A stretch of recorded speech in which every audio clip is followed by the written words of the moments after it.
നാട്ടുകൾ വിഷന്റെ news at 7 പ്രാദേശിക വാർത്തകളിലേക്ക് ഏവർക്കും സ്വാഗതം. പ്രധാന വാർത്തകൾ ചുരുക്കത്തിൽ. ചെർപ്പുളശ്ശേരിയിൽ വൻ തീപിടുത്തം. ഫയർഫോഴ്സ് എത്തിയാണ് തീ പൂർണ്ണമായും അണച്ചത്. ലക്ഷങ്ങളുടെ നാശനഷ്ടം കണക്കാക്കുന്നു. വാർത്ത വിശദമായി. ചെർപ്പുളശ്ശേരി ഒറ്റപ്പാലം റോഡിലാണ് വൻ തീപിടുത്തമുണ്ടായത്. ഇരുനിലകളിലായുള്ള ബിസ്മി റെക്സിൽ സെൻറ്റർ പൂർണ്ണമായും തൊട്ടടുത്തുള്ള ടീ ഷോപ്പ് ഭാഗികമായും കത്തിനശിച്ചു. വെള്ളിയാഴ്ച പുലർച്ചെയാണ് തീപിടുത്തമുണ്ടായത്. ഷൊർണൂർ, പട്ടാമ്പി, കോങ്ങാട്, ഒറ്റപ്പാലം, പെരിന്തൽമണ്ണ തുടങ്ങി സ്ഥലങ്ങളിൽ നിന്നായി 6ഓളം ഫയർ യൂണിറ്റ് എത്തിയാണ് തീ പൂർണ്ണമായും അണച്ചത്. ബിസ്മി റെക്സിൽ കട പൂർണ്ണമായും കത്തിനശിച്ചിട്ടുണ്ട്.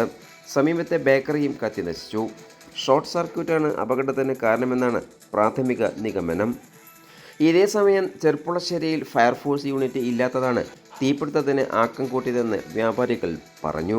നിരവധി കാലങ്ങളായി ചെർപ്പുളശ്ശേരിയിൽ ഫയർ യൂണിറ്റ് വേണമെന്നുള്ള നാട്ടുകാരുടെയും വ്യാപാരികളുടെയും ആവശ്യത്തിന് ഇനിയും പരിഹാരമായിട്ടില്ല.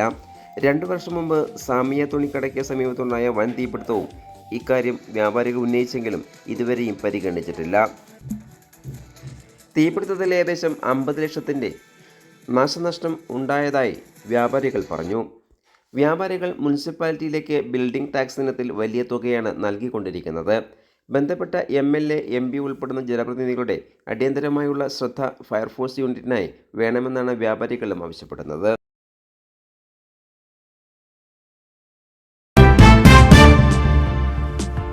ഈ പരിപാടി നിങ്ങൾക്കായി സമർപ്പിച്ചത് Impex mattress, Mannarkkad road, Karinkallathani. പുതിയ രീതിയിലുള്ള കിടക്കകളുടെ വൻ ശേഖരവുമായി ഇംപെക്സ് മാട്രസ് കമ്പനി ഔട്ട്ലെറ്റ്, കരിങ്കല്ലത്താണിയിൽ.